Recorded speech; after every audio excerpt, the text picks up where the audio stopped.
Seeking marriage therapy a bad sign for the relationship? Not necessarily. It could mean two things. This is the way I would see it, is that you seem to want to make it work, and there are just many things that we as humans don't know about how to do relationships right. Going to marriage therapy is a sign that you are committed to working on it. If you think your relationship is in trouble, that's the best place to start to figure out what's what. Let me know if that answers it for you. I've seen many couples when I was a clinical therapist, and I retired about a year ago. I had several of them that were amazing, strong marriages, but they had a hiccup. And big ones, or some terrible thing sort of kind of came up, and they were really having a hard time dealing with it. What do you look for in a female? What should you look for in a? Let me rephrase that. What should you look for in a human, male or female? The traits that we need for a good, healthy relationship are universal, whatever gender we're talking here. And so you want somebody who will respect you, somebody that is a kind human who treats you with respect. And that means they tell the truth. That means they respect your time.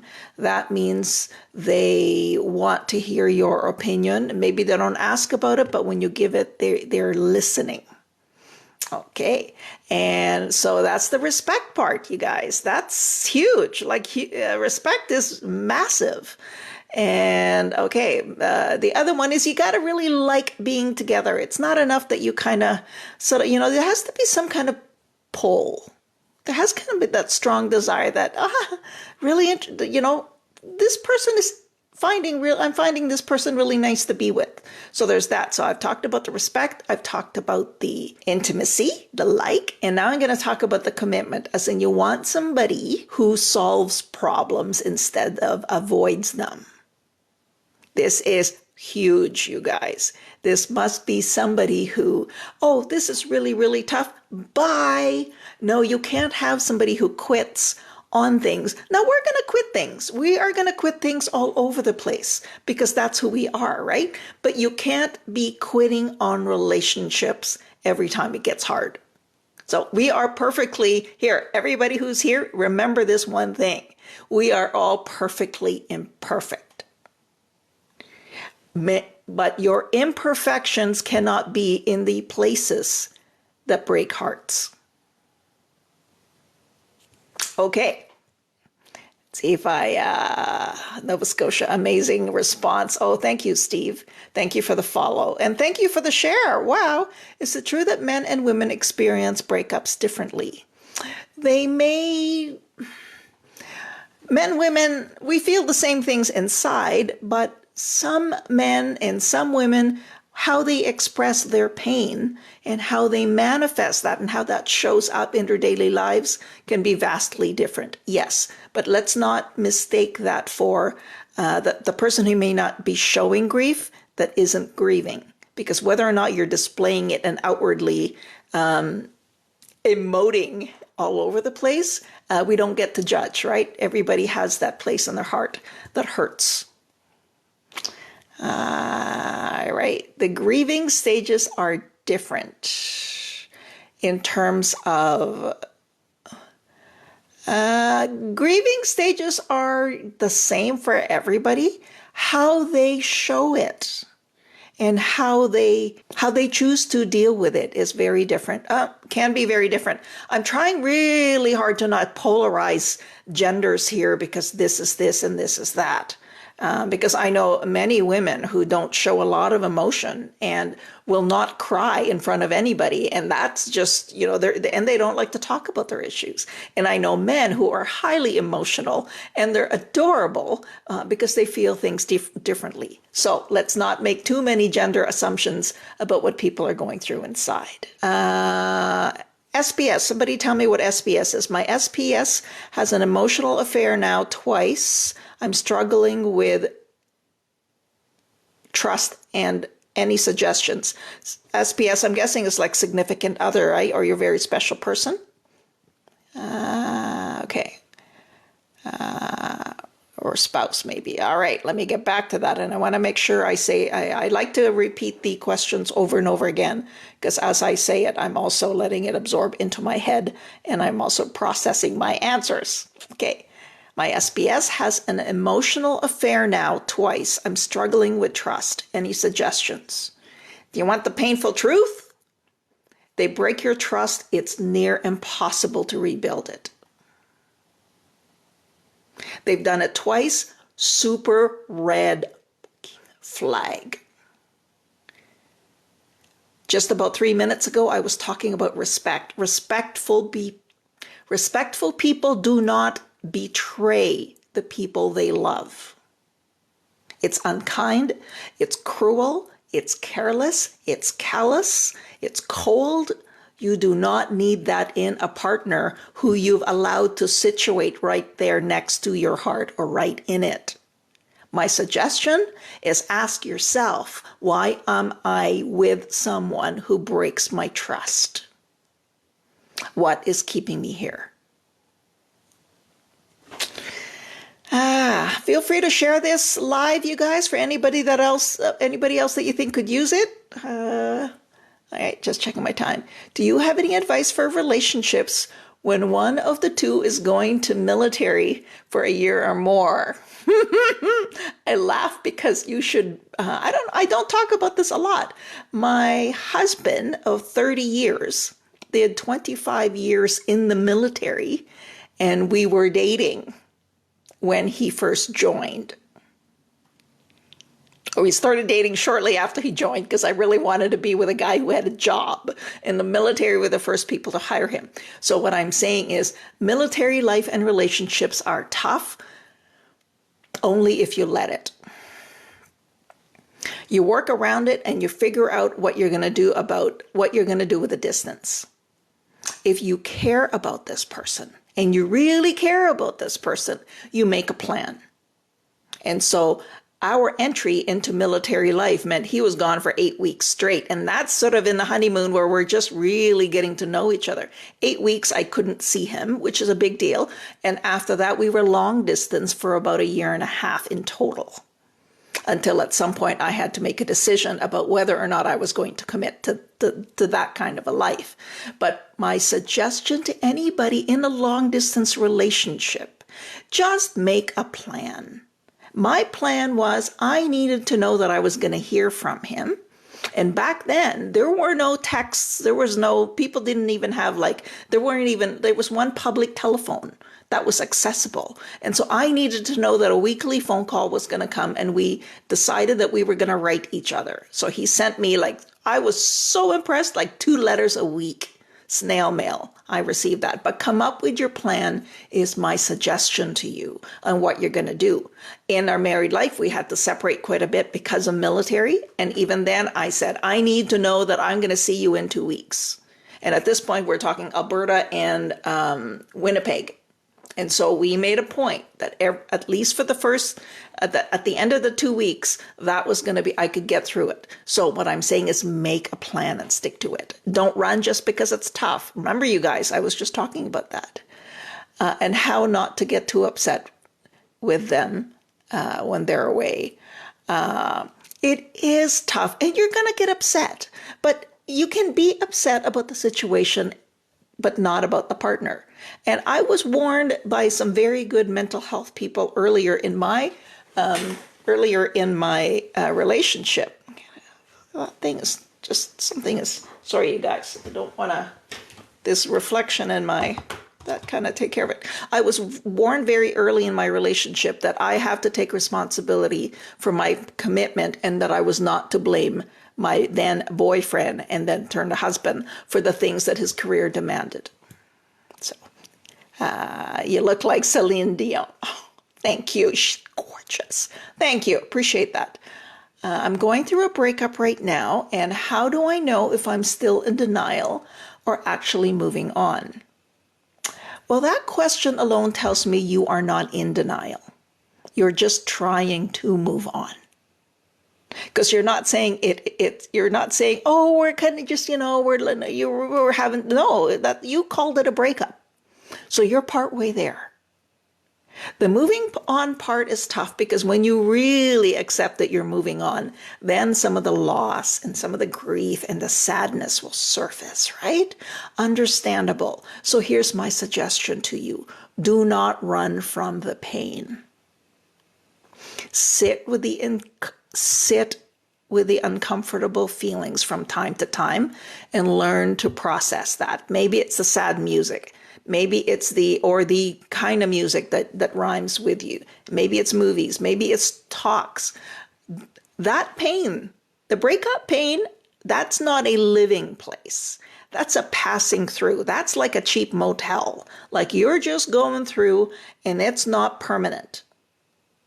So don't live there. Process it, but always keep in mind that this is temporary and someday I'm going to be feeling better. This is just a necessary place I need to pause once in a while to get through to the other side. I hope that helps. I haven't told my parents my boyfriend has a son. How should I let them know?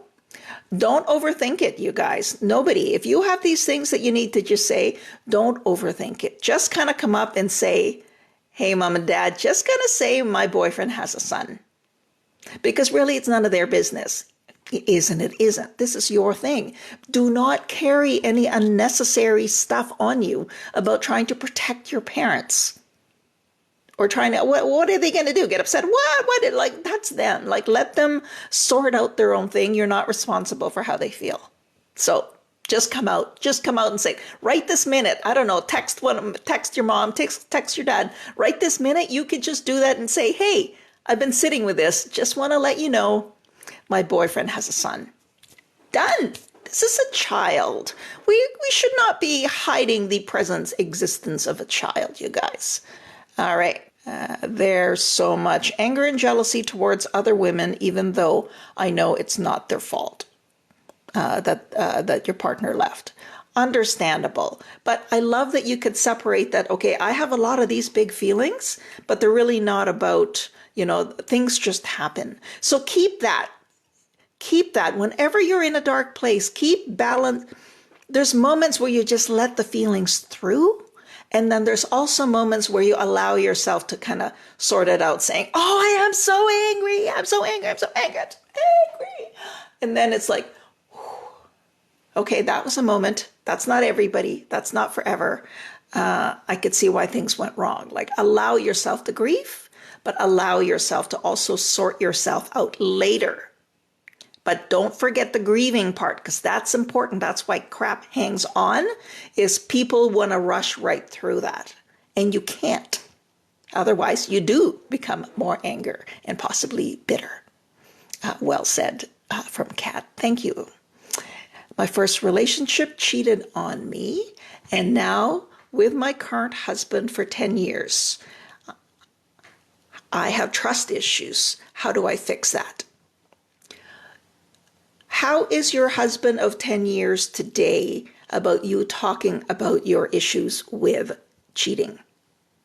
Are you able to be yourself and just bring it up to say, I know this is the past. Sometimes the past feels like it's present and I'm scared.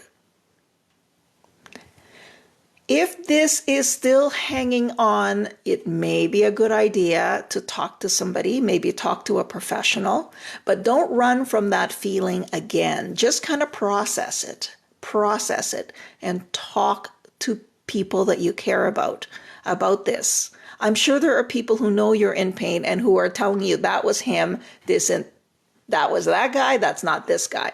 And so allow yourself to hear the support of the people who love you, and allow yourself to share that with your husband today. And hopefully he's good with it. And if he's a keeper, he'll understand why you're having some difficulties sometimes. Thank you for sharing the live. Thank you for the follows. You guys, how do I cope with irregular, intrusive thoughts I face daily? Yes, true, but I became prone towards depression. If you are struggling with depression, don't suffer too long on your own. because you may be starting with just some kind of moodiness, but if you go too long in that unaided, you could sink in deeper that you don't really need to. So my first advice is if anybody is struggling with what is likely depression, see your family doctor or see your mental health or your professional, your health professional, and talk about it. And if you need a referral to speak to a professional about this, do it, you guys. I'll come clean. I was in therapy for probably 7 years, 6 years, 7 years. I didn't know I needed it until I was going downhill, and it changed the trajectory of my life. So don't wait too long to get help. Any tips for our honeymoon? Congratulations. Have fun. Have fun. Have fun. Have fun. Have fun. Talk about your future. Talk about things that you're excited about together. Also talk about the changes that you know might give you some bumps. So do not forget to have fun. Thank you so much. I didn't know I needed to hear that. You are most welcome. This is why I come on live, you guys, and I'm glad there are some people paying attention, because you may see yourselves or parts of other people in these questions. And if you're wondering why I'm not naming any of the handles, because I put these up on recordings, I would rather keep you private because that's me. Once you've been a therapist protecting the identity of people for decades, you can't go the other way. It's really hard. But I'm really glad you're here. And so please, everybody, if you're sitting on a question, ask it, because it's possible that somebody else here has that question and they just don't know. All right. What should I do if a girl my boyfriend doesn't like keeps stalking me? What? What should I do if a girl my boyfriend doesn't like keeps stalking me? First of all, if somebody is stalking you, set the boundary and block them if you have to. If it's getting kind of just a little pestering, but if it's getting annoying to that point, like, block them. Take them off all of the thing, because, you have the right to set your boundaries. You have the right to close doors. You have the right to say no to some windows, no to some people. You could do that. Okay. Is your practice mainly couples relationships or other types as well?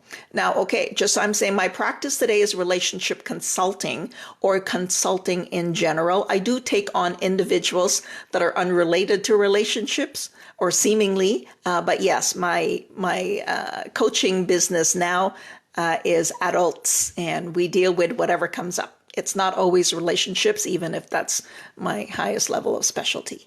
4 months ago, I reconnected with a man who had ghosted me 4 years ago. Few days ago, he has ghosted me again.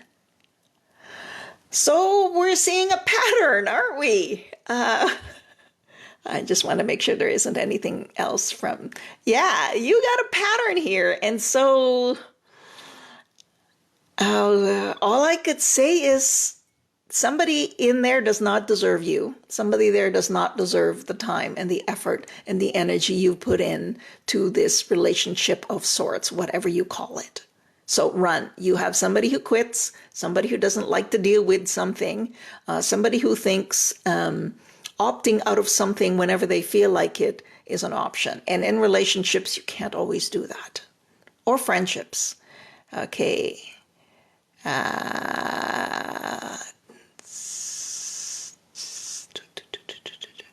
How do I fix the issue? My first relationship cheated on me.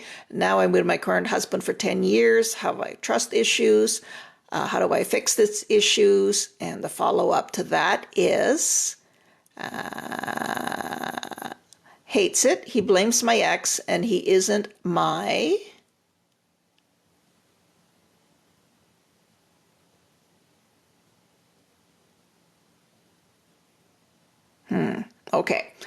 Okay, so your current husband hates all this stuff that happened to you. And let's just honor that. And so he may not be the person who... He may be feeling like, okay, some guy is pain. He may be feeling like somebody's